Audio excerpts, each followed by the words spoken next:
Hey everybody, welcome back to the I Play Too podcast. I'm your host, Rob Adler. This week, former football player Ted Koy joins the show. In high school, Ted was a multi-sport star and once averaged 9 yards to carry for an entire season. At the University of Texas, he was a key cog and co-captain on the 1969 Texas Longhorns National Championship team. In the NFL, his first coach was John Madden, and later Ted was a teammate in Buffalo with O.J. Simpson and Al Cowlings. Ted's father, Ernie Koy Jr., played baseball and was once part of a trade for future Hall of Famer Ducky Medwick, and Ted's brother, Ernie Koy Jr., was a Pro Bowler with the New York Giants. Ted, welcome to the show. Thank you, Rob. It's a pleasure. It's fun to be a part of your show. Thank you for being here. So my first question is, with your brother being an athlete, your dad being an athlete, how did you get involved in sports? Well, we didn't talk about very much in our household other than that. We all just loved the sports. And in between my brother and I was my sister, who came along in the early days of women starting to enter sports. And so she was a successful sports writer. So yeah, our family dealt with a lot of sports. Whatever the season was, we were talking about it. You mentioned your sister was a sports writer. Did she ever actually write an article on you or your brother? She covered us just in our games that we had played. And yes, she did some features. So I must say she's deceased now, unfortunately, but she really understood the game. And I think that helped her as she was emerging into a previously all-male area of sports coverage. And so I think a big help she had was she really understood the game. Speaking of understanding the game, whether it be football, baseball, track, etc., what put you towards football even though you competed in other sports? That's a good question, and I don't have a specific answer, which tells me deep down I just loved it. I just loved the game. I loved the aspect of it. I loved everything about it, and I think I was much more challenged by football, even though I liked playing baseball and basketball and ran track in the season. The big apple at the top of the tree that we were trying to get to was football. Playing other sports, being baseball, track, basketball, which of those skills help translate to make you better on the football field? For me, track. Track was the biggest help during my formative years as I'm maturing and growing and your body's getting bigger. And as an athlete, you have to learn to handle the bigger body that you have from the previous year. And for me, track was that big ingredient because it helped me learn not only to run, but it sounds crazy, but in track, you have to control the center of your body's gravity. Otherwise, you're wobbling all over the place. So that helped me the most was track. Before we get too far along, you grew up in Belleville, which is a really small town. About an hour as the crow flies outside of Houston, not too far from Brenham, College Station, for people who are more familiar with that. What was it like to grow up in small town Texas? It was really a lot of advantages. There are disadvantages and advantages for practically anywhere, any size community you grow up in. That old expression, it takes a community to raise a kid.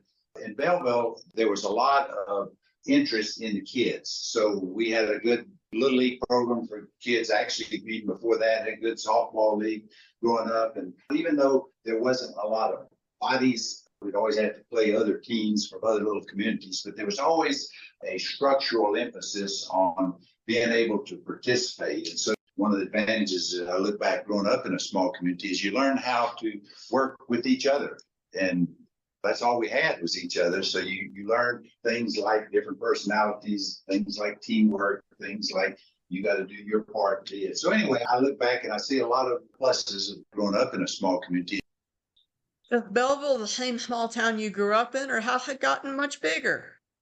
It's still its own little community. It has a little bit more identity because of the nature of Houston growing more westward. But yeah, it's still its own little community. It's the county seat of Austin County, and it still has retained its own little small town atmosphere, small town identity. With small town Texas, what was Friday Night Lights before anybody knew about Friday Night Lights and the high school phenomenon? That was the big event. There's no question. Actually, people who really weren't sports fans were interested in the Friday night football.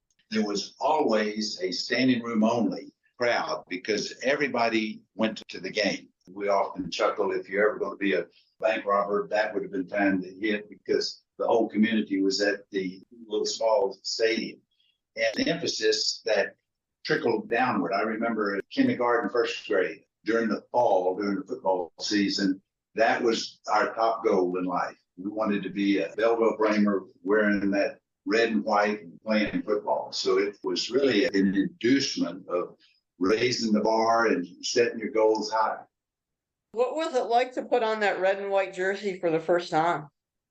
Oh, it would feel like you're part of the elite. You felt like there's no higher goal. Yeah, you got college football and you got pro football, but this is it. This is big time. For you, what's a favorite memory from your high school playing days? It could be something on the field, off the field. For me, a transformation was from my junior year to my senior year. It was like everything arrived. My coordination, my strength, my speed, and kind of had that positive outlook, that can-do attitude. And so my high school career was fun, but it was particularly fun because it was like, I can't wait for the game to start, and then the game's underway. I can't wait for this next play. This is going to be a big, even if it wasn't, it was, by golly, let's get up. This next play is really going to be good. So just that, I won't call it a euphoria, but that very positive feeling of being able to accomplish. And then, of course, you run for a touchdown or you catch a pass. After a lot of preparation, this is reaping the harvest of what you put into it. You're becoming a star, and I imagine some colleges are coming after you. Your dad went to Texas, your brother went to Texas. Was there any pressure on you to go to Texas over somewhere else? No, my dad had played the game, and he had played it at all levels, high school, college. As he often told us, he said, I've had my career. This is y'all's. So I'm not the one that's going to be taking the knocks and the bumps. So y'all are, you've got to make the decision of where you want to go. I can't tell you where you want to go. The only thing he did, and I think to this day, I appreciate his insight. He said, you got to narrow early on your school choices down to no more than 5. He said, after 5, you're starting to get confused. And yes, there's a lot of schools out there, but if you can't narrow it down to 5, you're not thinking this thing through. And so that was his message. I care where you go, but it's up to you. But it's not my choice, it's yours. But just narrow it down to 5. And so I think that was such valuable advice because when you're dealing with 3, 4, 5 schools versus this myriad of everybody that's calling you, made a huge difference, both for my brother Ernie and myself. And so I remember when I came along, I thought, okay, I have followed intensely the University of Texas since I don't know when. I've always considered all the other schools as the opponent. And I said, there might be one of those schools out there that's better for me. So I, to the best of my ability as an 18-year-old, I kind of cleared the slate and said, okay, I'm going to picture myself as going to this school or that school. And it was amazing.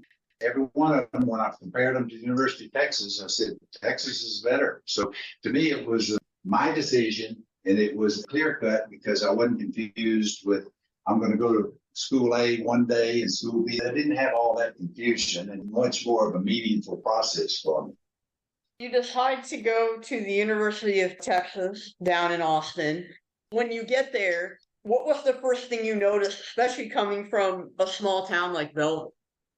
The first thing I noticed was size. One in athletics, one is academics. In athletics, in those days, there was no scholarship limits, and the freshmen could not play on the varsity. You could have been the greatest person ever, but the NCAA said no, the freshmen cannot play on the varsity. So we had our freshman team, and the first workout we had, because the varsity was already practicing on the practice field, and so they sent the freshmen to the baseball field. And I'll never forget walking across that 21st Street from Memorial Stadium, which is where our locker room was, across the street and walking out onto the baseball field and looking out, and literally there was a sea of bodies. Gosh, there had to be several hundred kids. Now, some of them were on scholarship, some of them were walk-ons, but there were several hundred. And I remember thinking, my gosh, how will I make my way through all of these bodies to get any type of playing time. It was just that initial shock of all these bodies in the football field, which was far more than I'd ever seen. So we worked way through that. And then my first class, which was a English class, and I go into the auditorium, and it was more kids in that class than were in my 4 grades of high school.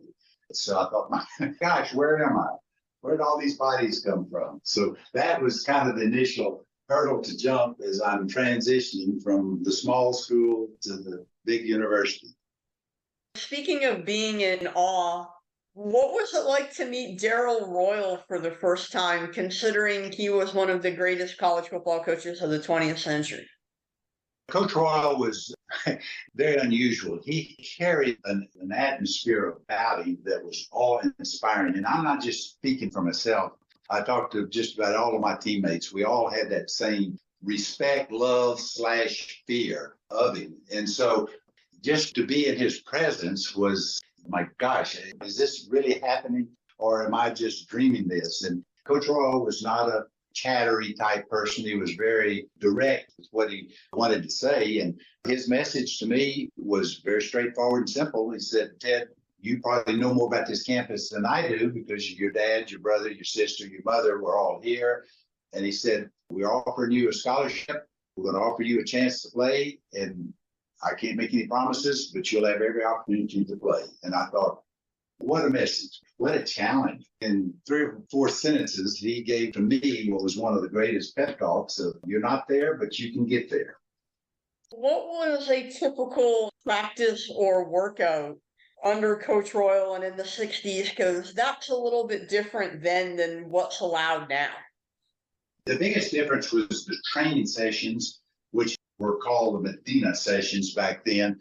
Frank Medina was the trainer, had a long history of training athletes for the Olympics and was a football trainer. And he would put us through some of the gosh awfulest, stressful practices before the season. From the end of the bowl season to the start of spring training was the Medina sessions, and put us through it. Philosophically, what he was wanting to do is to push us as far as we thought we could go physically and then push us further. At the time, it sounded ludicrous, it sounded crazy, it sounded stupid, it sounded whatever we could come up with negatively describe it when we were going through it. But then fast forward, it was a molding effect because we get into a football game and it's 4th quarter, we're tired, we've got to score. And I know these other 10 guys that are on this field with me, and I know what they've gone through. I know what they have endured. I know what they've overcome.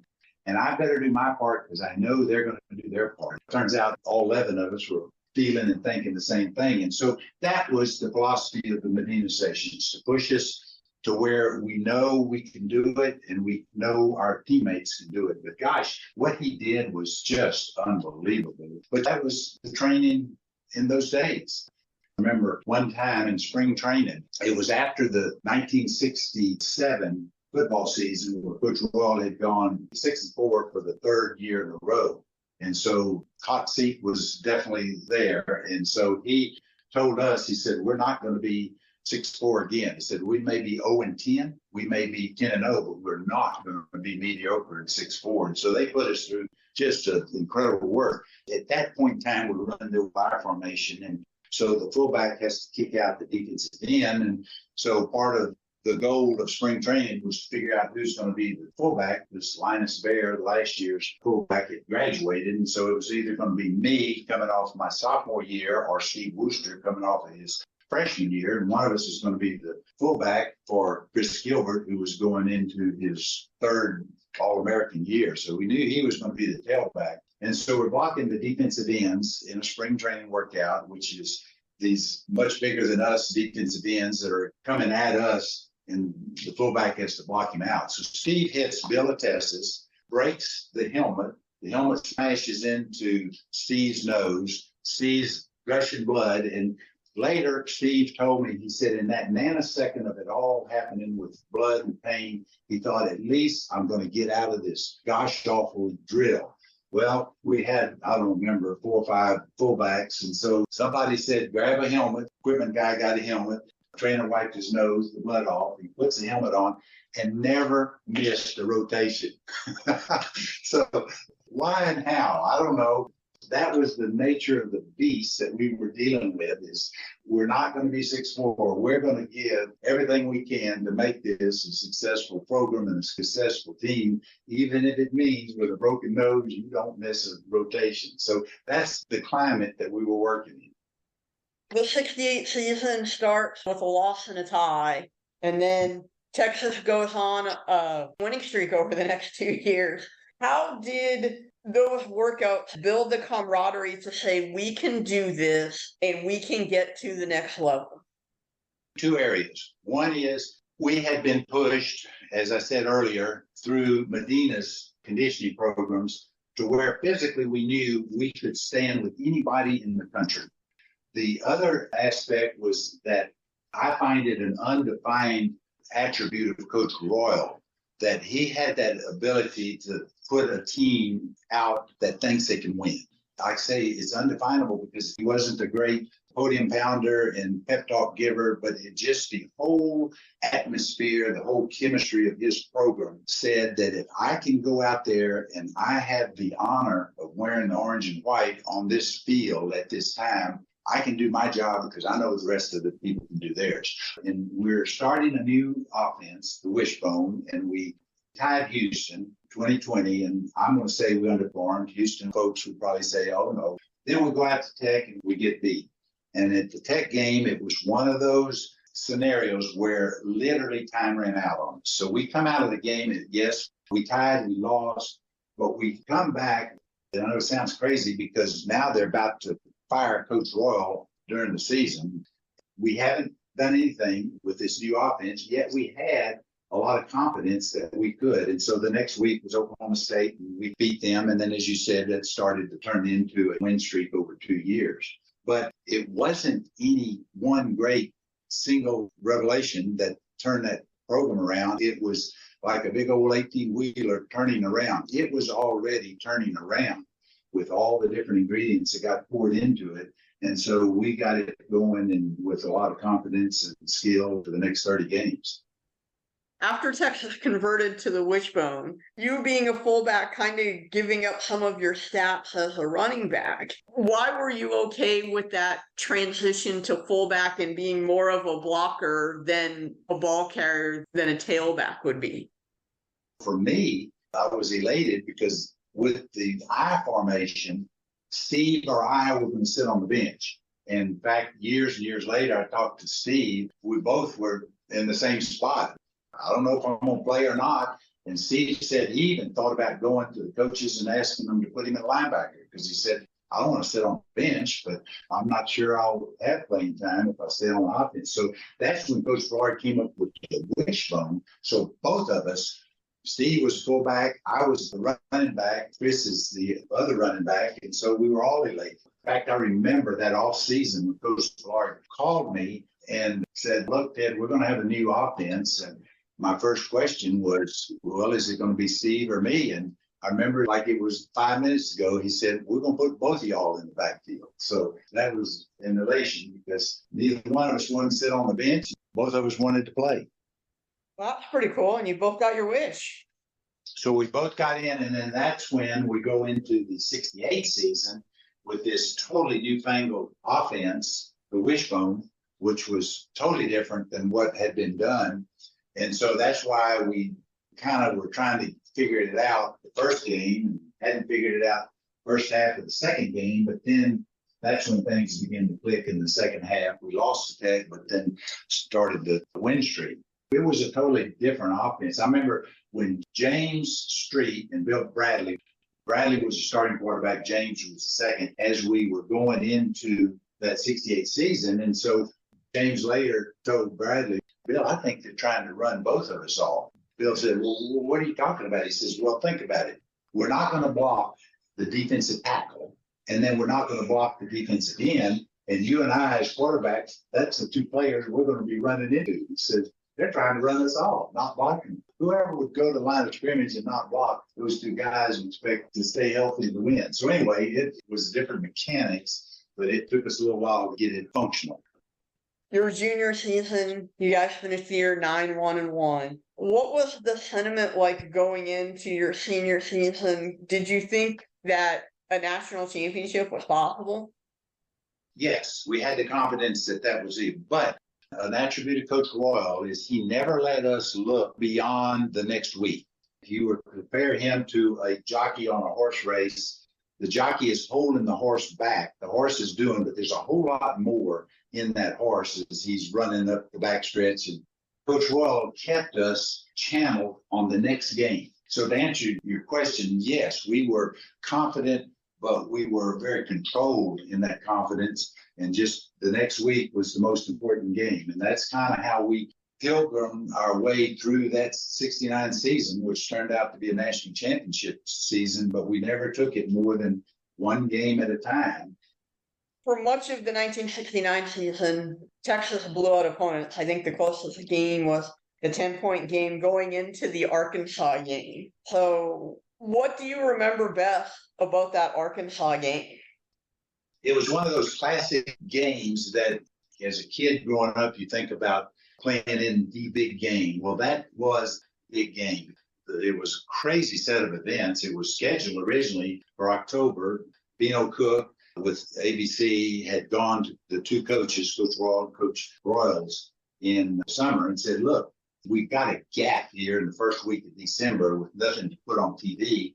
And you guys both might have a successful season. Can we put this game December 6th and take it away from October? And so both coaches agreed. So anyway, fast forward, we had the number one team in the nation and number two team in the nation playing national TV when no other games were going on at the time, pro or college. And it was kind of like football's spotlight was on that game. So you don't get it any bigger. And so it was a lot of fanfare buildup for going into that game that has turned into be a classic. With that game against Arkansas, what's your best memory of that game? Be it something early, something late, the final score? Well, two things. One is the focus. I did not realize. I knew it was cold, but I had no realization of how cold that game was until afterwards. It was hovering, I think, in the 20s. And in fact, there was a little bit of an issue with footing on that turf. But the point I'm making is the focus was so much on just that game. Things like crowd, things like the weather was just kind of out there in that second or third level. And the other thing that I remember is we got behind and we were playing terrible. And it was an ideal time to say, you know, folks, this win streak is about to come to an end. I promise you, and I've talked to a lot of my teammates afterwards, nobody thought that. We knew we could overcome an awful lot of stuff. And so we're down 14-0 and nobody panicked. It was not a case of, gosh, are we going to win this game? It was, yes, we're going to win it. We just don't know how. So we're still a work in progress and we're still moving forward. So it was really a surreal feeling to be able to be that positive when we're looking that terrible and down 14 points, but we all hung in there. You win that one in a squeaker, and then you go to the Cotton Bowl and have to play Notre Dame, who was intensely large. What was it like to have to go face them? They were, gosh, awfully big. I didn't realize how big they were until we saw them in one of the gatherings a day or two before the game. And I mean, gosh, they are giant. Mike McCoy, great guy. I got to know him later on. But huge guy. And they had a bunch of them. But anyway, yes, they were big. Yes, they were challenging. What a challenge. But it wasn't the case of, oh, how am I going to go up against them? Coach Rawls' concept and philosophy was you got to take care of your business. So if you do your job, that's all you need to do. And so I wasn't so much concerned as who they were and how big they were. So there was still that inner confidence that I think I had and all of us had. The Arkansas game kind of prepped you for the Notre Dame game because Notre Dame took a lead somewhere around 7 minutes to go on a touchdown pass from future NFL quarterback Joe Theismann. Those two games, from our standpoint, were very similar. We're playing a team that is now out in front of us. And so it was that, don't worry about it. Just take care of your business. Do what you need to do. So, yeah, the Arkansas game was very much a good send-off for us, as it turned out to be, because we're talking about, or eventually, the top NFL players that we're playing against, and we're behind. So, yeah, it was just a very similar scenario. Texas takes the lead on a touchdown from Billy Dale with around a minute 15 to go. How long did it feel like those final few seconds took to get off the clock? That was one of those clock runs. So the game's not over, so they're not beaten. And that seemed like a whole quarter in itself, those last few minutes. You win the national title. What's the emotion, euphoria post-game like? It was one of total realization that we knew we had fought two tough opponents in Arkansas and Notre Dame, but there was still that realization that we were good, but we were also blessed. You throw a few ifs in either one of those games, and we're not the winner. And so I think there was euphoria, yes, but at the same time, a realization that we were very fortunate as well as we were good. What was it like when you got back to campus? All the classmates and other students got to partake in the celebration of crowning a national champion. Felt like it was a whole campus-wide victory. People that probably weren't that interested in sports and in football in particular were joining in the celebration, the appreciation, and being blessed to be a national champion. Because in any sport, if you're a national champion, you've got to be good, you got to stay healthy, and somewhere along the lines, you got to have some breaks go your way. And those three things almost apply to every national championship, regardless of the sport. And I think we as a student body perhaps sensed a little bit of that. So we're Texas, so we're excited. You win a national title. Did you think that that was it for your football career, or were you actually considering playing in the NFL? I felt I had an opportunity, unlike today where you've got all these draft analysis and analysts that are going on. It was, let's wait for the draft and see how it turns out. But I felt that I had an opportunity. So how did you find out you got drafted? I still chuckle to this day because the draft is a big production. In those days, the NFL was still in its developmental stages to where it is today. And the draft was very under-publicized. Now, for me, we got to expand our scope a little bit. The Vietnam War was cranking up. They were having to bring in more and more kids into the service. And so they had this draft lottery, which the low numbers got picked first, and so on. And so I had a fairly low draft number.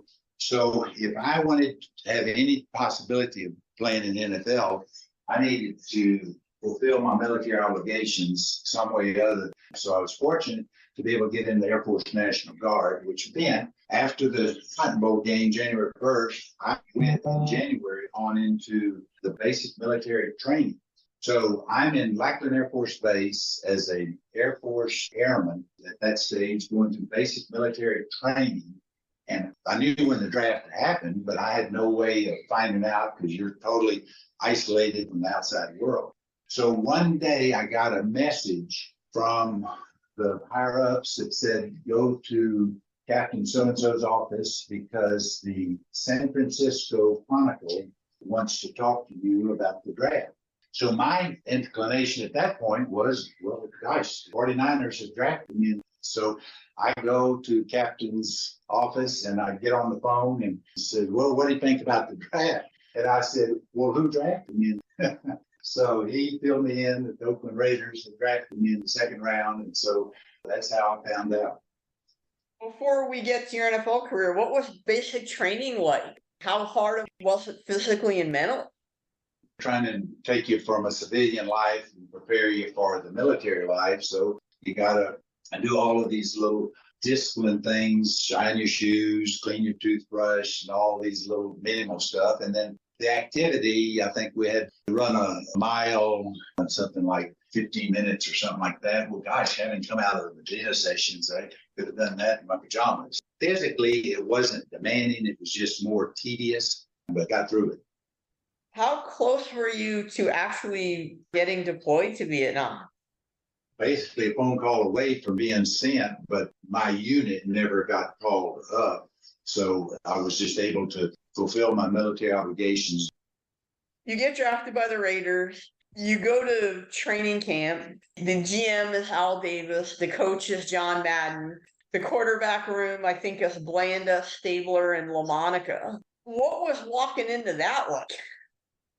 Well, it was a totally different culture to begin with. You go through junior high, go through high school, go through college. Your teammates are all your same age. So I get up there, and it's totally different.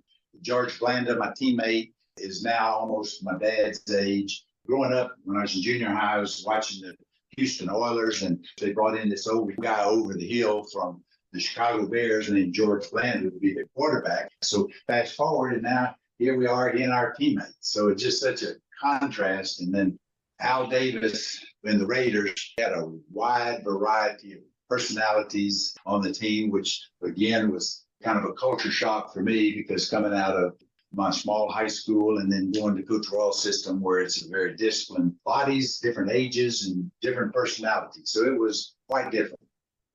What was it like to be on a team with Al Davis and John Madden running the controls?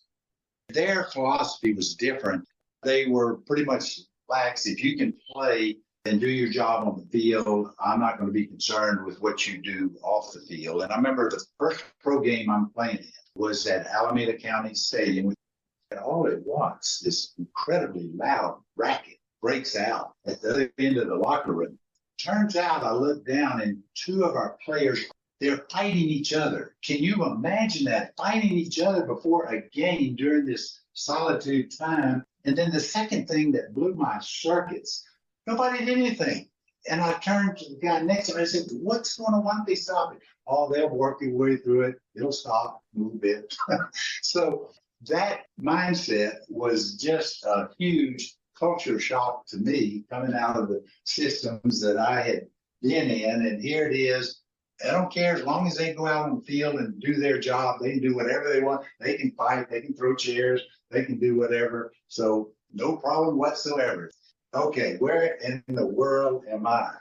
So, okay, now it's time. We all put our gear on and let's go out and play this first exhibition game. So by nobody's design, I'm walking down with my headgear on, and I'm looking at number 24 in front of me, Willie Brown, perennial All-Pro, one of my idols from way back when, and he was still the starting cornerback, one of the top players in the entire NFL. And I'm walking behind him thinking, man, this is big time. And so what blew my system, Willie's got his helmet in his left hand. I can see it like it happened 5 minutes ago. Willie's taking the last drag of the cigarette.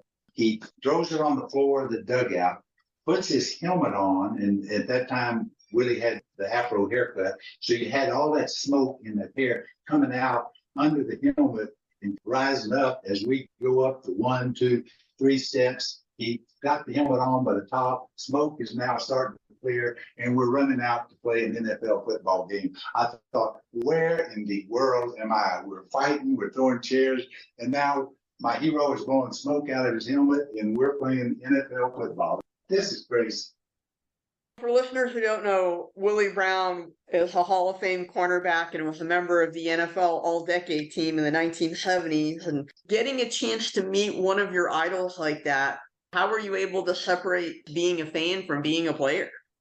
It's a very good question, and I don't know that I have a good explanation other than that's the nature of where you are. It's surreal because here are these heroes, and yet they're taking their street clothes off, putting their football uniform on, just like you are. And I know that's a cliche a lot, but very interesting, hard to describe scenarios of where you are and the culture you're in. How much of a challenge was it for you to get on the field? It was because, again, when you're playing with the Raiders, you're playing with the best. John Madden had me working as backup tight end and backup running back, which both gave me time. And then, of course, the special teams was avenues that I could get on the field. So I wasn't a starter, but I was in one of those valuable backup positions that you got to be ready to go at all times. So it was a lot of excitement and fulfillment, even though it wasn't a starting position. From that rookie season, what's a favorite memory for you? The AFC Championship game, playing the Baltimore Colts in Baltimore. And at that point, my salary was about to be doubled if we win that game, because the winner's portion of that game meant you went to the Super Bowl, and the minimum of those two games was more than my entire salary.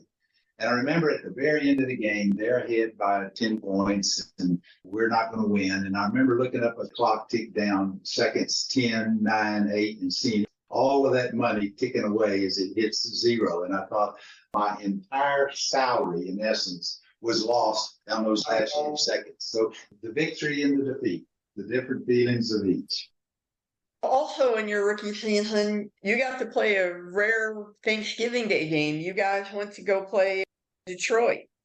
That was a very unusual game, and it's in the old Tiger Stadium, which was old at the time I was playing. As far as facilities, to be kind to it, you'd call it a dump. But the atmosphere of being in this iconic stadium, you're kind of feeling privileged. It was cold that day. It was in the 20s. And so we go out for pregame warm-ups, and we come back in, and there's that lull that you're kind of waiting for time to put on your gear and go out and play the game itself. As it so happened, my locker was sitting looking into the shower. And then it was almost like a light came on, and I thought, wait a minute. I'm looking into the shower, and that shower surface looks like it has ice. And so I got up and walked in there, and yes, it is a sheet of ice. And so what had happened, the trainers before the game used the shower to fill the big water coolers and let splashes water around, and they finished up and went out. And in that ensuing few minutes, that water on the surface of the shower froze. I thought, my gosh, where am I? Here we're playing a big game on Thanksgiving, national TV, and I'm in this stadium that the locker room is literally freezing. So I thought, oh my gosh, what is going on here? And then to go out on the field to play the game, grass was non-existent. So we're playing on a frozen field. It's freezing in the locker room. It's freezing out there, playing NFL primetime football. Where am I? When you see the quality of the field surfaces today, do you get a little bit envious that you didn't get a chance to play on those? Oh, yeah, especially late in the year, because those old hard surfaces or those bare dirt-only parts of the field were always so aggravating. Not that they caused any game-stopping injury, but it was just those aggravating injuries that got re-aggravated. And yeah, as I look at today's surfaces, I thought, man, wouldn't that be nice to be able to go out and know where your footing was? If you're at this end of the field or that end of the field, it's all the same. And those old stadiums, that was not the case. Playing surface has come a long way. After your rookie season, you get moved and get sent to Buffalo. How did you find out that you were going to Buffalo, and what was it like going from the Raiders to a Buffalo team that was somewhat in a rebuilding mode? At the end of the preseason, the last preseason game, Oakland was playing in Jacksonville, Florida. And so I was called in right after that game to Ron Wolf's office, and he said, "Ted, we've traded you to Buffalo." And so I thought that was kind of fun.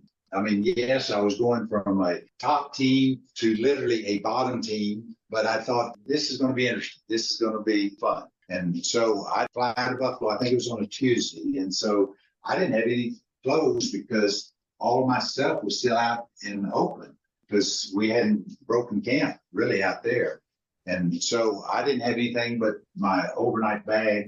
I get to Buffalo, and so that was a totally different experience altogether. John Rauch was the head coach, and this is now at the end of training camp. Well, John Rauch and Ralph Wilson, the owner of Buffalo, had a big argument, and Ralph quit. Now, we're starting the season. We don't have time to change systems here, so Ralph Wilson takes his longtime buddy, Harvey Johnson, who was director of player personnel, wasn't really on the coaching staff for the Bills. It just said, okay, Harvey, you be the head coach. So Harvey didn't know any of the plays, didn't know anything about offenses or defenses. So I guess in Harvey's defense, what can you do but say, okay, offensive coordinator, defensive coordinator, y'all get your units ready to play. So as you can imagine, it was the most disorganized team I think I've ever been on. And such a contrast coming from Darrell Royal in college to Al Davis and John Madden down to a totally disorganized team. So talk about contrast. It was certainly an awakening.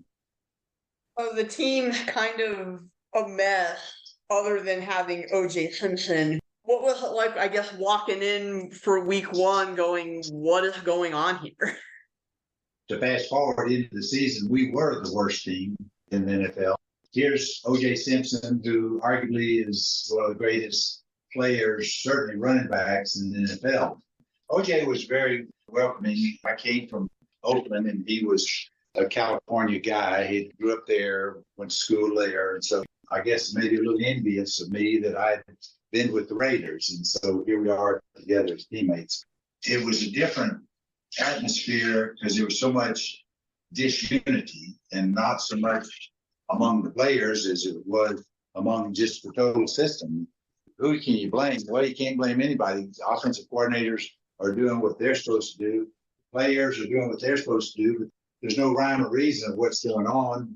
Defensive guys, they don't know what the offense is doing. So it was just one of those scattered teams that it would be hard to put a finger on. Here's what needs to be corrected first. And yet you had all these good players that are trying to do their trade and put a team together. Whether it be on the field or off the field, what are some of your favorite memories with O.J. Simpson? O.J. I always admired because as a child growing up, he literally grew up on the street. And so he had a connection with all walks of life. He could talk and deal with the street people. He could talk to corporate America, had a lot of confidence. And so he was comfortable with any assembly of people. And he loved the teachers. He loved it. And I can't tell you how many times we're all on the bus, equipment's loaded, and where's O.J.? O.J. is out in the crowd holding court. We played Washington on a Monday night game. So we go into Washington. We're there Sunday afternoon. So Earl Edwards and O.J., they go for an afternoon walk. And first thing you know, there is this huge gathering. And O.J. is holding court. Of course, nobody wanted to talk to Earl. So literally, Earl had to go find the security and says, look, this guy needs to get back to the hotel. So the security guy came, put him in his car, drove back to the hotel. But I throw that out there just because most people would be so irritated to be invaded by all of that spontaneous gathering crowd. O.J. loved it. That was the life he loved. It's so neat to hear about O.J. holding court and stuff like that because his public perception these days is not that.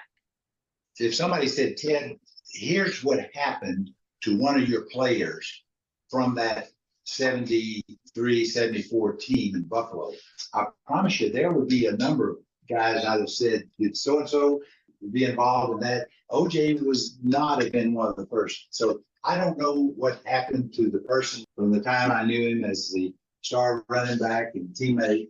I didn't stay in touch with him. And so, but my take on all of that is that certainly isn't the O.J. I knew back in the day. You're also teammates with Al Cowlings. You and Al played on an all-star game in college together, right? Right. Back in those days, they had what was called the college all-star game, which was the all-stars picked from the college teams, go into a training camp and play the previous year's NFL champion. When I was traded to Buffalo, I was my second time with Al. Al was an interesting guy. I love to hear his stories. See, he grew up with O.J. as kids in San Francisco. And so Al would tell that even as a kid, O.J. had this big booming voice and said he always sounded a lot older than he actually was. Truth of the matter, he's just a little old skinny kid that could run like the wind. So O.J. would instigate a lot of cross the street battles with some of the kids on the other side of the street. And call them all kind of names. And Al said there'd invariably be a physical confrontation, and OJ would hightail him, but he was the big trash talker leading up to it. So Al said time and time again, OJ gets him into the fight, but he gets out of it before he gets into it. But yeah, they had a lot of interesting stories. With your time in Buffalo, you played multiple positions. You played tight end, you were running back. I think you even played defense one year. What was it like, I guess, kind of being shuffled from position to position? It was interesting for me, from my standpoint. We had a very unusual free set of events. We traded John Pitts, who was starting strong safety. So Walker, his backup, becomes the starting strong safety. And then the other safety got hurt. Walker gets hurt. And so now we don't have a defensive back that can play strong safety. Kind of like the perfect storm. It turned out there was nobody that was available. So we're getting ready to play the Philadelphia Eagles. And Lou Saban, head coach, says, Ted, you got to play safety. Okay, coach, whatever I got to do. I had not played defensive back since junior high. I never played it in high school. I was a linebacker. Not to mention, I don't even know our calls. So I had from Tuesday, Sunday, get ready to starting strong safety for the Buffalo Bills. So I am sweating big drops because I know if I screw up, Lou Saban would cut me in a heartbeat. Lou Saban was a cut and dry head coach. And if you screwed up, he would fire you. My job security was on the line. Everything's on the line. So the two things that saved me, Philadelphians didn't know about it until they got to Buffalo. And the other thing that saved me was their tight end was a rookie, Charlie Young. So they couldn't change their game plan. So we get into the game. I am not exaggerating. I was not even sure where to line up. So early in the game, I'm noticing Roman Gabriel, quarterback for the Philadelphia Eagles, is looking at me, come to the line of scrimmage, and would get under the center, and he would look at me. And I thought, the roof is about to fall in on me because he's figured me out. I don't know what the heck I'm doing. And so that basically went through the whole game. Now, what turned out, and it's funny now, the next day in film, Lou Saban cuts the projector off and he says, Ted, I know you didn't have much time to prepare. Did you know you're screwing up the quarterback? Because he's reading you. You were so unconventional, he had no idea what you were about to do. Were you going to blitz? He didn't know. So he wasn't looking at me to pick on me. He's trying to figure out what I'm doing, and I'm not giving him any consistent reads because I'm here and I'm there the next play. What turned out to be a total unknown for me was a blessing because I'm now giving them pressure. I don't know what I'm doing, but they don't know that I don't know, and they don't know what they're doing. So it was kind of funny. The next week, though, I was in trouble because then Battle Report knew I was lost in the goose and the wind, and they were about to come at me. Fortunately, we brought in Ernie Kellerman, 10-year veteran from Cleveland. I met Ernie at the airport. I made sure he got to the training facility. I did everything. I made sure he had places to stay. I wanted Ernie Kellerman there because without him, I'm about to be fired for not doing my job. So Ernie was my savior for that employment. So I made sure Ernie was very happy the rest of that season. In terms of coaching styles, what was the difference, I guess, between Lou Saban and John Madden? Lou Saban was more nuts and bolts. You do this, you keep your nose clean, you play football, you got a job, we win games. Madden was more of, this is the game, you do your part, we win. After the game, you're on your own. Stay out of trouble, be ready to play the next week. I found it very easy to play under Lou Saban because to me, he was very fair. You work hard, you do your job, you're okay. In fact, he even told us as players, he says, guys, if I'm not saying anything to you, don't take that personally. If you're not hearing from me, that means you're doing your job. That's great for me, coach. I can understand that. If you ask me to do something, if I can do it, then that's what it's all about. Your career in Buffalo ends after a few years. What made you decide that you were ready to hang up your cleats? Well, I knew there would be an end point to that career. You don't play it forever.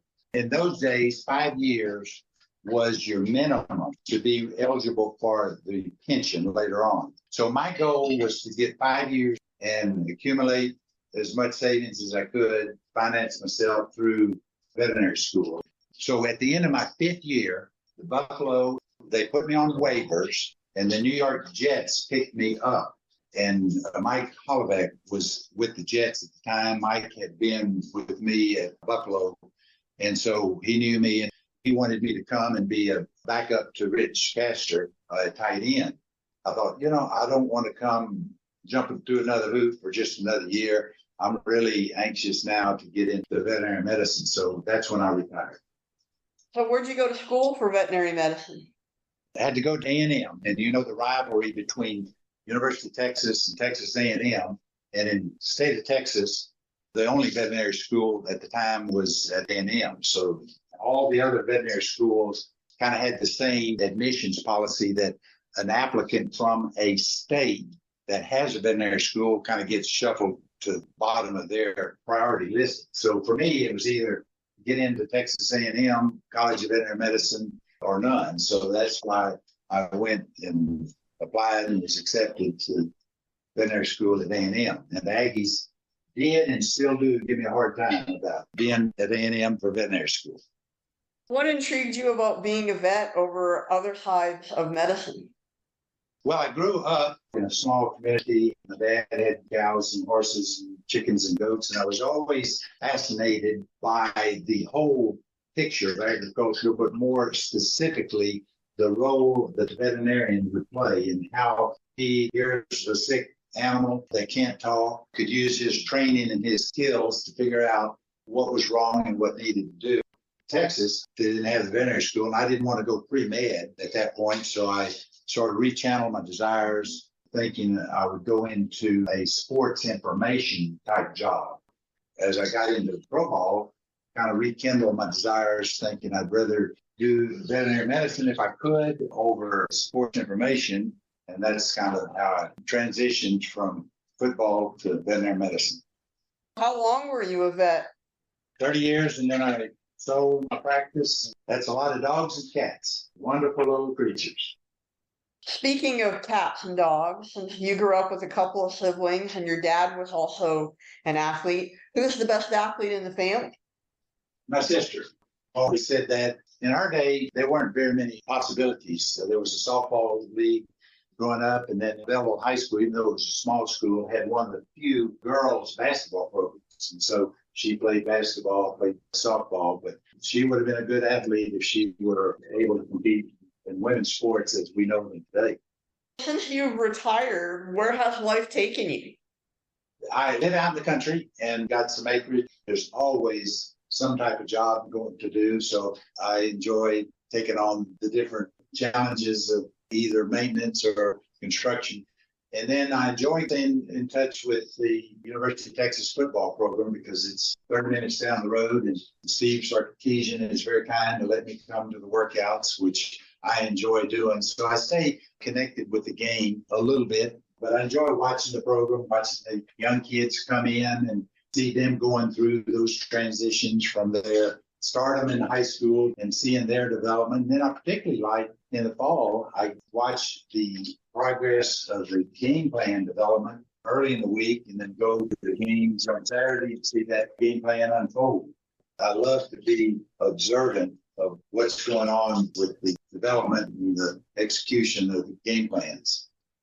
Ted, I want to thank you for joining the I Play 2 podcast today and sharing your stories of high school, college, and pro. It was great to hear your stories with John Madden, Lou Saban, and O.J. Simpson. Thank you so much, and good luck to you, and hope you have fun watching Texas this year. Thank you so much, Rob, for having me. I've enjoyed it. You've done an incredibly good job. I can tell this is not your first rodeo. It's a great show. Appreciate being a part of it.